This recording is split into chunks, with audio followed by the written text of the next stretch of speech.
Hi everyone, and welcome to day number 4 out of 5. So we're over halfway there now. We've gone through a lot of lead generation in the past 3 days, and what I really want to look at today is what to do with those leads when you get them. How do you convert those leads? What's the best way to present those leads when you're putting them in front of investors? So without further ado, let's get on. So how to present the leads, how to present the deal to somebody. Now, could be the best deal in the world. If you're going to present it badly, then the chance of somebody picking up the phone or clicking on that deal in order to get in touch with you to purchase the property, pretty low. So not only do you need to get the best leads that you possibly can for the best properties that we've looked at in the last 3 days, but you also need to present them properly. You need to present them in a way that's easy to understand, but also is, looks great, because essentially that's what marketing is, right? So currently we're on day number 4. We've gone through secrets of online sourcing, we've gone through commercial to residential, and we've gone through direct to vendor leads, which is what we covered yesterday in the previous webinar. Today, we're looking at packaging your deals. Now, we do this an awful lot for our franchisees. With the lead generation, we teach them the theory about how to generate leads for themselves. We also provide property leads for them from a couple of different sources. But in terms of where we sort of take over, we would take that property from the franchisee. Once they'd done all the work, once they'd made sure that the due diligence was in place and all made sense, we would take it from them. Then we would market it to our databases on Facebook in a number of different sources. And what I want to teach you today is the theory behind putting that together. Because no matter whether you're going to put that out on an email to somebody, whether you're going to create a Facebook ad, whether you're going to create a Google ad, whatever it is, that initial information, that initial layout still needs to stay fairly similar. So like I say, we do this for everyone. So if you can imagine that we have lots of people sourcing throughout the country, and the deals that they source, in most cases, they'll come to us for us to market that out. So that's a lot of stuff that we get through, a lot of different deals that we get through in a year. Now, what's the difference between a deal that's presented well and a deal that's not presented well? So I've compared 3 different sources, and I'm looking at it from my point of view. This is my experience. But you can view me and the way that I look at these deals as the same as an investor, right? An investor's going to look at these deals and they're going to want to clarify all the numbers. They're going to want to do the due diligence. They're going to want to double check everything, because when you're buying a property deal, you're asking somebody to spend thousands and thousands and thousands of pounds. So the minimum that they're going to do is an awful lot, at least the same amount of due diligence as you have. That's the way that I see it. Now, when I get deals from franchisees, they usually take around 15 minutes for me to assess the deal from beginning to end. And if there's any more information, I can get that provided for me fairly quickly. The additional information is usually known by the person who's put that deal together. It's just that they haven't put it in the initial presentation. If I do need that information, because they know it already, they're usually very quick to get that additional information over to me for me to make my decision. And if I have any questions, they usually have that knowledge. They'll usually have asked the same questions as I have in order to put that deal across to me in the first place. And this is an important one, as you might have gathered from listening to the other webinars that we've done this week. Yield, return on investment, and return on capital employed are not only all provided, because a lot of people in a lot of deals provide those numbers. However, the people that I've trained give me the right number, and they calculate it in the right way, which is a bit of a bugbear because a lot of people don't. So from property sourcing lists, there's generally a high level of information, and getting more information is tough because, as we talked about earlier in the week, you're usually one in a list of many, many, many people that might be interested in that property. On a normal list, I think you can easily expect that list to go out to well over 1,000 people. So if 10% of those 1,000 people are interested in that property, that's a lot of people that are going to be asking questions or looking for additional information. So therefore, it can take quite a long time for you to get information out of that person that's put that list together. so you end up being one of a queue of many, many, many people. So by the time you actually get your question answered, that deal might not even be around anymore. That deal might have gone. And then from other sources, like I said earlier this week, this was genuinely a way that a deal was packaged. I'm using the air quotes, packaged to me and sent over as an email. It's literally a Rightmove link, and that sentence looks like a good deal, and that was it. I mean, that's for me, for a deal sourcer who wants to be paid on a project, who is trying to use every opportunity to look for lifetime value from my relationship with them. That's a pretty diabolical effort. And getting further information can take forever with sources, because in a lot of cases, there's a chain of sources. And what I mean by this is a sourcer has options when they're building their business. And what they'll do is they'll go on Facebook and they'll join lots of different sourcing communities, lots of different property groups. And they'll see properties on those groups that are that other sources have found.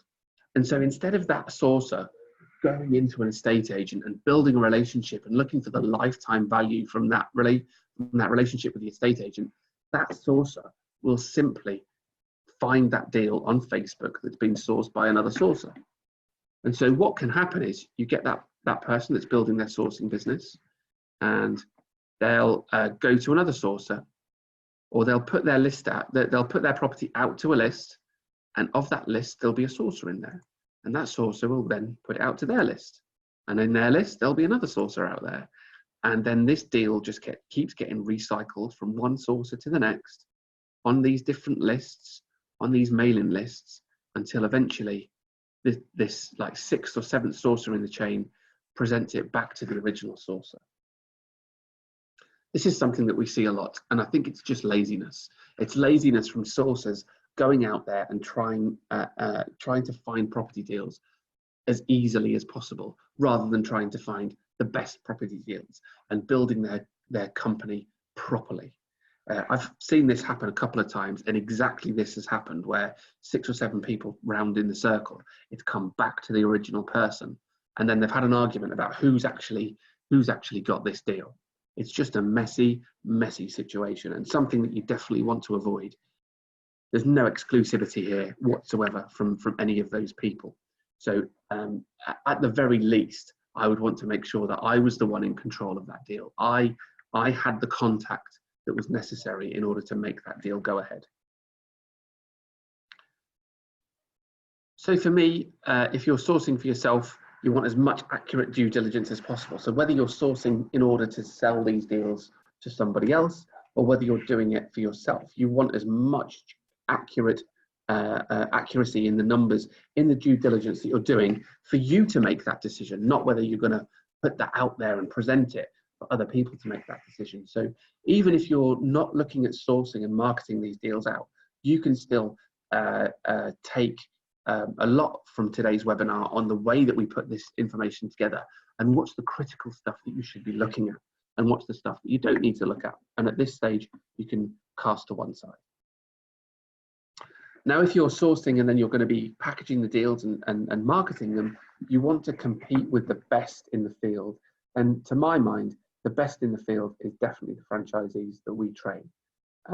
They are 100% the most thorough, the best educated, and apply the knowledge that they have by far the best and most consistently. I would say they're right. Okay. So this is what we do. This is how we put this together. So I'm using this as just as an A4 sheet. Now, this could be a leaflet that you're producing that you're going to say take to a networking event. This could be an email that you're putting together. Whatever the format is in which you're going to choose to put this information out there, this is what I would do with my packaged deal. And this is how I would put the numbers together. I mean, you might not actually be producing a document. Right, you might just have this information in your head so that when you go to a networking event, you can talk to somebody about it. The important information that I would keep in my head is the information in this document. If you try and remember absolutely everything and say you've got 2, 3, or 4 deals going on, it's quite easy to get confused. You forget some of the numbers, and to not remember that critical information. So if we concentrate on the information on this document, then the critical information will stick in your head much better when you're going to networking events. So at the top, we've got the image. Then underneath, we've got the title. That's not going to surprise anybody, included with a brief description. So just a little bit of information about the property. Then we've got the numbers. The numbers are quite high up on the page because they're the critical factor. That's what the investor, or that's what you should be viewing and assessing your property deal on. We've got a bit more information just underneath, which sort of sheds a little bit of light on not only the property, but also the situation. And then right at the very bottom, we've got the credibility, which is the comparables, and then the contact information, which is critical as well. Because one of the things that we do in our training, our initial 5-day training, is we encourage all of the franchisees to do a video. A video gives you something like a 70% better chance of selling some of your property deals. So if you create a video, it's going to increase your chance of selling those deals. It's incredible the amount of people that will shoot a video and they'll forget to put any contact information in that video. So it's something that you need to make sure that you include at the bottom. It should be very easy. There should be as few hurdles as possible for somebody who's interested in buying a deal off you to get in touch with you. So let's work down the list one by one. Let's work down that document and see how we've put those details together. So the first thing is the image. So it's a large image. As you can see from the image, we've gone all the way to the side of the page. We've used a large image. It's as big as possible and it's as high res as possible. Sharper the image, the better the unconscious communication is from that image.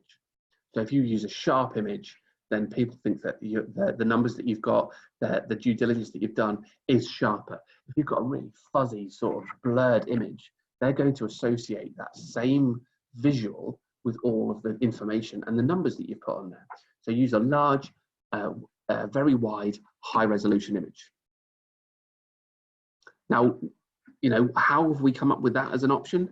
As the right thing to do? Well, you just look around at other marketing out there and you copy the big brands and what the big brands are doing. As you can see, this is something from Audi, again, very wide, all the way to the edge of the screen, high resolution, very, very sharp image. Same from Apple. There's actually not a great deal of information in that image, but the way that the image fills the screen and it's very, very sharp, obviously communicates an awful lot. It communicates exactly what Apple are looking for, rather than putting a massive amount of detail in that one image. So again, from that image that we're looking at there, it's just a house. There's not a great deal of detail in there. There's not a great deal of information. We'll rely on the numbers and the words to speak for themselves. So the title, the next section. There's a lot of people out there that try and put all of the detail in the title because they can't separate what's really important and what's going to drag people into reading the next paragraph and what's not. And so they make their title far too long and far too wishy-washy. And what I mean by wishy-washy is they'll put amazing opportunity, they'll give their opinion in the title. And really, I don't think that the title is the place for an opinion. You've not gained the credibility of the person who's listening or watching or reading that advert yet.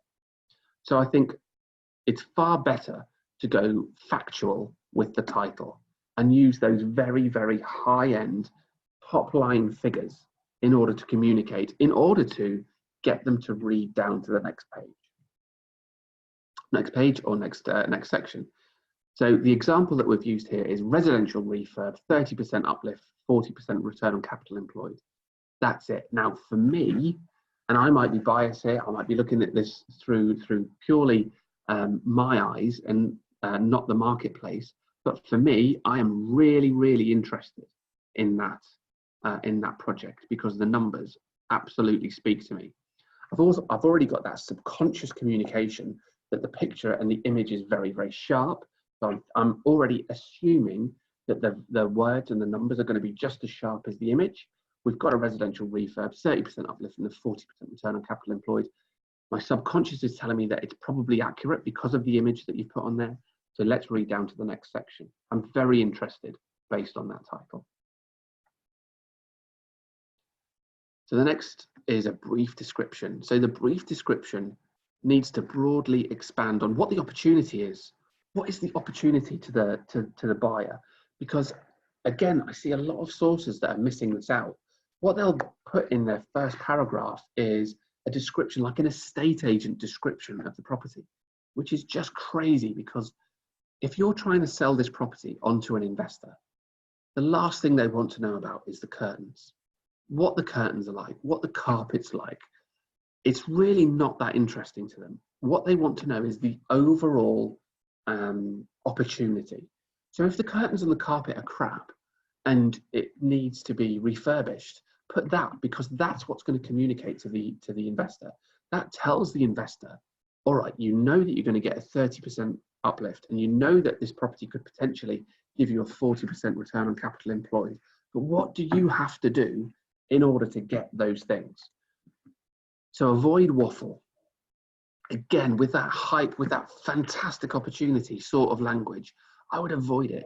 Just go very straight down the line and explain what the opportunity is. Now, if you can make it a story, that's even better. If you can make that opportunity a story, then that's fantastic. Some people have got a great way with language and they're able to create a story very concisely. Some people might not be quite so good, so you might need help at this point. Or if you can't create that story, if you can't engage people with that story, then you might need to just be a little bit more black and white, a little bit more just describing what needs to happen. So we've got an opportunity to purchase a below market value house. Again, straight to the point, in a high demand area in Cheshire. Purchase price has been secured for a limited time, and you have a written build cost, which means all costs are confirmed. Builder has estimated 2 months for the refurb, which means you could benefit from rental income in month 3 if you choose to hold. Alternatively, you could sell and take advantage of the capital uplift. So we've briefly described what the opportunity is, and in fact, in this property, we've given them a choice of 2. So we've told them that there are 2 exits to this property, one of which might suit your situation far better than the other. Would I do that? Yes, of course I would. Would I just concentrate on one exit and not mention the other exit? If you've got 2 viable exits, mention the 2 exits, because that gives the investor security.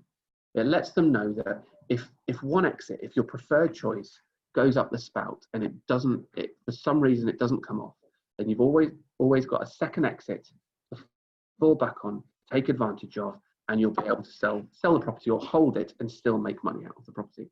So I would always mention that. We've mentioned it here in the brief description, which is the first part of the story, because it's such a great thing to include that other sources don't. You'll hear about one exit, and then a lot of people that I talk to, I'll ask them, well, okay, what's plan? I understand plan A, but I understand there's a risk to plan A. What's plan B? And there'll be silence, because a lot of people haven't even thought about plan B. So we haven't taken up much room by letting them know that there's a plan B, but we have let them know about a plan B. Now, section number 3, numbers. Again, bit of a bugbear of mine. Let's go through the numbers now, because we might have been through these numbers to this level of detail before, but I think it's very important that we go through it a couple of times to make sure that you understand exactly what the numbers are. So we've got our due diligence. Now, hopefully you'll have watched the due diligence webinar that I did last week. If not, send me a message and I will send you the link to the due diligence webinar. It's a separate webinar all about how to do the due diligence and the 4 stages of due diligence. I think we touched on it yesterday. Now, at level 1 of due diligence, which if you remember is overview, we're looking at the purchase and the costs in the GDV. Now, initially, we're going to use estimates for the purchase and the costs in the GDV, and we wouldn't use those estimates to then market a property out to investors, because by the time you've done all of your due diligence, you need to be at least to the level to level number 3, which is numbers, and looking at getting all of those numbers together very specifically to then put it out to investors. You don't want to, and if you did watch the due diligence webinar, I mentioned it on that one, where a lot of people a lot of other sources will do sort of high level due diligence, and that'll be enough for them. And they'll put the deal out to investors. And a very small percentage of those deals would actually come off. Most of those deals would never pass, would never sell, because as soon as the investor goes into the detail of the numbers, they'll fall out of bed. And so what you need to do is make sure that you've done your first level of due diligence, and as soon as you've got a pass, which is what we're going to look at now. So the overview, on the overview level, we've got purchase price, costs of 40 and a GDV of 300, which means the margin is £60,000. Now that would be a pass for me because I've generated that margin. Again, if you want to go into that in more detail, have a look at the due diligence webinar. Example number 2, £10,000 margin, and that's a fail. Now, if your exit is to rent these properties out, you'd be looking at your margin created from the rental income and not the uplift in value. But that's what I mean by an overview of the numbers, and that's purchase, costs, and GDV. Second thing that we're going to look at are the red flags. So the red flags is the second level of due diligence, and they're from things like planning, cash buyers only, or local legislation. Now, all of these things on their own can make that deal not viable anymore. So they're the big topics, the big issues that can be involved in a deal that you then need to pay a little bit of time, a little bit of attention to make sure that they're not going to throw this deal out. Due diligence level 3 are the numbers. So when you have a pass from the previous stage, you then go on to the numbers. So you want at this level, at level number 3, you need to be very, very specific with all of your costs. An estimation or an average is no longer good enough. You need to know exactly what the costs are going to be. And those costs are going to be for everything. So upfront costs will include your solicitor's fee, your stamp duty, any build cost, any additional costs that go into that build, like S106 or CIL, SIL. There's a lot of things that you can include at this point that you need to make sure are confirmed, or at least confirmed that you don't need to put them in at this point. Any insurances, regulation fees like license or local council fees, there's a lot of information that you need to gather at this point. And then use those confirmed numbers to come up with the yield, the ROI, and the ROCE. Like I said, again, if you want to know the due diligence process in more detail, go and have a look at the due diligence webinar. I feel like I've said that enough now, don't you? We all know there's a due diligence webinar. I think that's safe to say. Okay, so holding or selling, what numbers do you look for? So if you're holding, if you're going to refinance the property, let's say, and you're going to use the rental income to determine how much money you're going to make out of that property. And if you're selling, you want to use the profit generated from the sale. Do you calculate both for marketing? Well, absolutely, yes, I would. Again, if both of them are viable, then not only calculate them for marketing, but put them in the marketing. You probably calculate both of these things for most of the properties that you come across, but the capital uplift or the flip won't work, so you'll concentrate on the rental income, or the rental income won't be enough, and so you'll concentrate on the flip. Whatever works, whatever you can do, put that in place. So what do we now need? So we need the purchase and the cost and the GDV and the rental income. Now we're going to, at this point, we're going to assume, now they are broken down into the same categories, but we're going to assume that they have been scrutinized, and these are very, very accurate numbers at this point. So the purchase price includes everything included in the purchase. The cost is all of the costs. The GDV is everything, the net GDV that we're going to make, including when the costs have been taken off, and the rental income will be, we'll create that as the net rental income in a minute, because that at the moment is the gross rental. So all numbers now at this point should be very, very accurate. So how do you make those numbers accurate? Let's just briefly touch on that. So you would confirm all of your costs in writing. So your build cost, instead of getting a builder to just go, because obviously that's how builders talk, but you would get the cost, if you can, itemized. If not, because you don't have the correct level of plans, which we're not going to touch on here, but let's use that. That's the usual reason. Then you want to get them as accurate as possible. Full breakdown of costs calculated. So if you need to confirm how much your solicitor is going to cost for the conveyancing, if you need to confirm what the council are going to charge for a license, then get those costs written down so that you know what they're going to be. And then GDV should be confirmed by the comparables, right? So we talked about this a little bit before. The GDV is the value of the end unit or units. If they're units, then you need to get costs, you need to get very accurate comparables for each one of those units and add them all together, and that's your GDV. If it's just one unit, you need to get comparables for that one unit. Now, it's very important that they're the same unit type. They're within a quarter of a mile and they're sold within 12 months.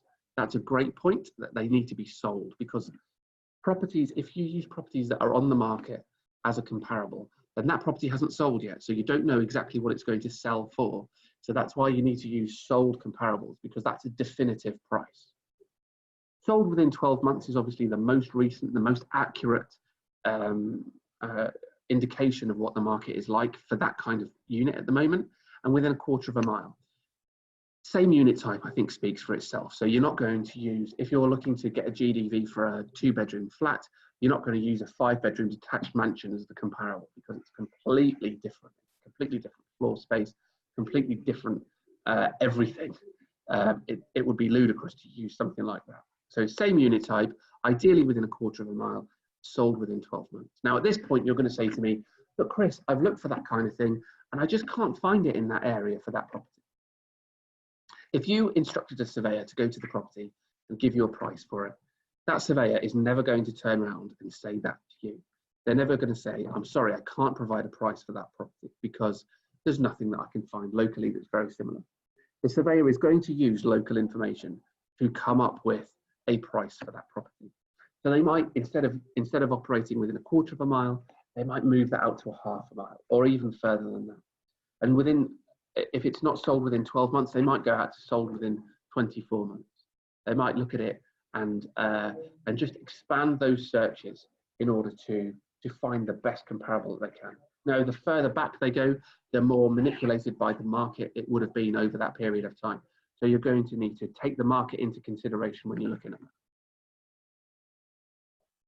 So let's look at the numbers that you can use to compare one deal with another. So at the moment, let's look at return on investment, because I'd say that this is the most frequently used metric in the property sector. So ROI, return on investment. Now, what a lot of people don't understand, that the return on investment should be the return on the total investment. So not only should it include the numbers, the cash that you've put into the deal, it should also include the money that you've had to borrow to put into the deal. So your return on investment should include the money that you've put in, and the mortgage, and the bridge, and the peer-to-peer finance. All of the money that you've put in should be calculated in your return on investment. Now, to calculate the number itself, you need two numbers. You need the return and you need the investment. So buy-to-let, so the rental return, is the annual net rental income. So we're going to use 14,400, which was the 1,200 minus costs times 12, which is 14,400. Buy to sell, and if you remember, I'm going to admit a mistake that I've made here. That's the gross, because I haven't taken off any costs. I have included the costs there, but I haven't removed any. Buy to sell is the return on the profit generated. Now, in the previous example, I think it was 220, £50,000 costs, and a 355 GDV. That would give us an £85,000 profit if we sold that unit. And next, what we need to do is, so we've got the return. What we need to do is calculate the total investment. So the total investment is all the money that we've put into it ourselves, and the money that we've borrowed, and the costs. So that was 270,000 for this example, which was made up of 220,000 for the purchase and 50,000 for the costs. So for the first one, it's the rental income is 14,400 divided by 270,000 times 100, and that equals a 5.3% return on investment for the rental.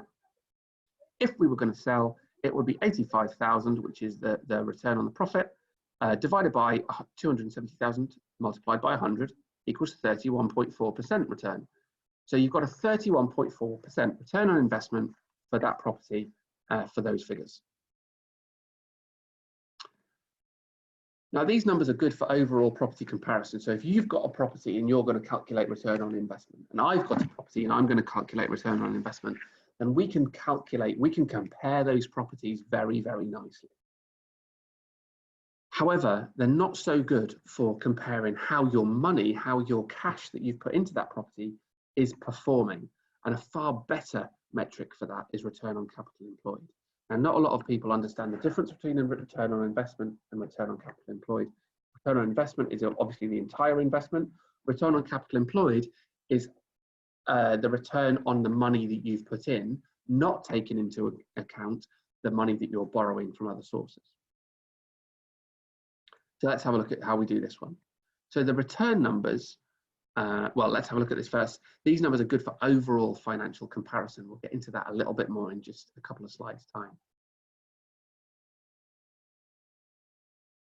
So return on capital employed, work out what you'll spend. So first of all, how do we work out what we're actually going to spend? The purchase price is £220,000. Now let's, for argument's sake, say that that's going to be bought on a standard mortgage. And a standard mortgage is going to be a 25% deposit. So you'll have to put in your 25% deposit, or your investor will have to put in your the 25% deposit. So on this example, that's going to be £55,000. So £55,000 deposit plus the costs of £50,000, and the GDV stays the same at 355, means that the total that you've put into this deal is £105,000, and that is your capital employed. The return is the same as we calculated previously for the return on investment. So the rental income is going to be 14,400, and therefore the way to work that out is going to be £14,400 divided by £105,000, because that's the money that we've put in, times 100, and that's 13.7%. The profit from the sale is 85,000 still, so 85,000 divided by 105,000 times 100, 80.9% return on capital employed for that deal. Now, return on capital employed is how your money, how hard your money is working in that situation. Now, return on capital employed, you need to make sure that you include all of your costs. So all of the costs of borrowing money from outside. Make sure all of your costs are in there, and make sure that you're working with your net numbers. Because then when you're working with your net numbers, you know that you can compare that number with how your money would be performing with, say, stocks and shares, including dividend payments, or with interest paid from different sources, or with another investment that you've made into wind farms, or what's the other thing that I saw an investment in? Shipping containers. You know what the investments are giving you on those other vehicles, and now you can use your property investment and this metric to compare against those other investments.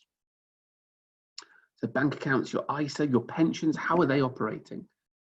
Could they generate, and how would you feel if you were generating an 80% return on capital employed in your ISA, or an 80% return on capital employed in your pension? With your pension, you could be through property. If you want to learn more about that, by all means, drop me a message and I'll explain a little bit more about it. So you can compare this with other investments, and an 80.9% from the deal that we're looking at right now is a very, very healthy return. Tell me something else that you can get an 80.9% return on. And you might say, and legitimately so, I'm looking at a fictitious deal at the moment. Well, I did this as a webinar, and I looked at a fictitious deal, and then I went on to Rightmove and I found a deal. And the deal that I found on Rightmove took me about 10 minutes to find, and it generated a 60.9% return on capital employed. So I actually found a deal in Manchester on that day in 10 minutes, 60.9% return on capital employed, did the due diligence on it immediately, and it was right there and live. So even though I'm using a fictitious deal for this, deals like this are out there. Deals like this do exist. We just secured a property which is 50% below market value in London. So these deals do exist. Now let's go on to yield, because even though I don't use yield, it is out there. It is something that you need to be aware of how it's calculated, because if you're looking at buying deals and people are producing marketing materials to you, you at least need to know what that means, what those numbers mean, and how you can deal with those numbers. So yield is only about rental income.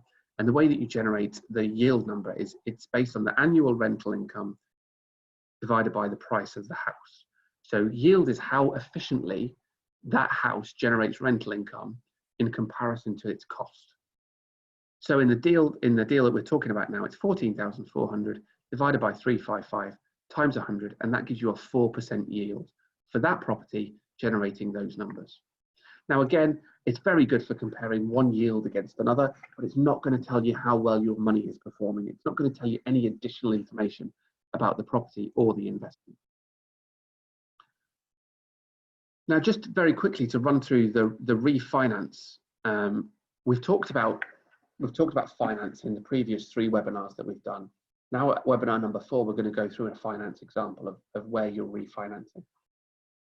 So you can use short-term money to buy a property. Then you can refinance onto a longer-term financial vehicle, financial provider, in order to reduce the cost of borrowing against that property over the long term. So what we're going to do is I'm going to show you now how it all fits together. So you've got a £220,000 purchase price, £50,000 cost, which makes £270,000. GDV is at 355.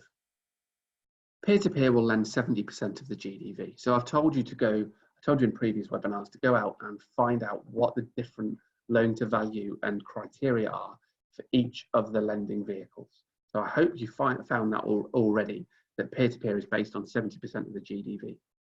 So 70% of that GDV is £248,500. So in order to get that deal done, you can borrow 248,500 and you'll need to put in 21,500 to get to 270, which is what you need to make that deal happen. Now, when you're working out refinance, I find it's always more helpful to concentrate on the first charge. Work out what you can borrow and work out what you owe who.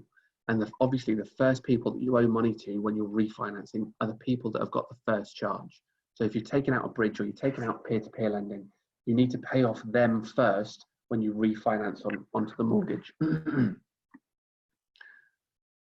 So let's say a mortgage is based on 75% of that GDV because you're going to remortgage at that price. So when you remortgage, you can borrow 266,250. You'd pay off the first charge, and the first charge is there at 248,500, which leaves you with £17,750 in your pocket. And you'll use that to pay off your 21,500 that you put in before. So I've done this as a fairly straightforward step-by-step process. Now that in this property deal, that means that you're going to have £3,750 left in that deal. That's how much money effectively you'll have tied up in that deal. But now what you're going to do is you're going to make the rental income. So the rental income for that property is 14,400. So this is the wrong slide for this one. So 14,400 divided by 3,750 times 100 equals 384 percent return on capital employed. In fact, let's update that right now so that you know that that's exactly what I'm talking about. So that's £14,400 rental income divided by 3,750 equals 384 times capital employed. So there you go.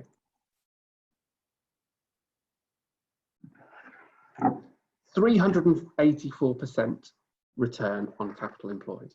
That's a pretty good number. We were fairly happy with 60% a minute ago. Now we've got 384. Again, where else can you get a return like that? What kind of investment are you looking at that will provide you something like that with the security of having your money secured against UK property?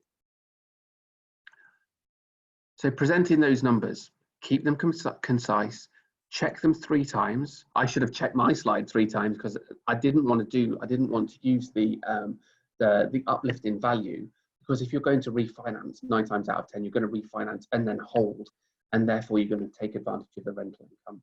Now, if you remember the rental income, I think it was 13.7% for that previous deal. So we've changed that by putting in a refinance, by releasing our money from that property. We've taken that rental income from 13.7% return on capital employed to 384%. And now we have that money in our bank account again, ready to invest in the next deal. This is recycling your money. We haven't recycled all of it because we've still got 3,750 left in there, but we've recycled a huge portion of our money, and our money is working harder. So presenting those numbers, keep them concise. Check them 3 times. Don't feel like you need to put everything down, because this initial marketing, the way that you contact this person, this buyer, should be to generate a conversation. Because as we've touched on all of the webinars so far, it's all about human contact and building relationships. So what we want to do is, we don't want to answer every single question. We want to make sure that they're going to get in touch with us. Make sure they flow like a timeline. And I can provide this document for you so you can see exactly what I've put down there. But basically, it's those purchase costs, GDV, rental income, and then the return on capital employed. That's basically what I would put down on every single one of these package deals. So now we're looking at the detail and the credibility. So you want to sell the benefits of working with you. You want to big yourself up. You want to talk up as much as you can about you and the things that you've done, as well as the opportunity in the property. Sell the detailed analysis. Use every opportunity to talk about yourself in a positive light. So this is the example that I've used for the document that I've produced. I'm not going to read that for you. You can read that yourself. But as I said, it bigs you up. It talks about all the benefits of working with you and taking on that property. Because a lot of a person's decision-making process isn't just going to be about the property. It's going to be about you as well, and how you present yourself, how you present your deal, and the credibility that you can help come across in what you're doing. And then comparables at the bottom, and these are the comparables that I'm going to use for that property. That's all I would do for the comparables. I wouldn't give them a link to the comparables. I'd just tell them what it was and when it was sold. How far away it was when it was sold. And then at the bottom, we've got a clear, concise call to action at the bottom. If you'd like to reserve this property, please get in touch, telephone number and email address. You've all got my email address already. So packaging not only helps you put the deal across, but it also helps you in face-to-face.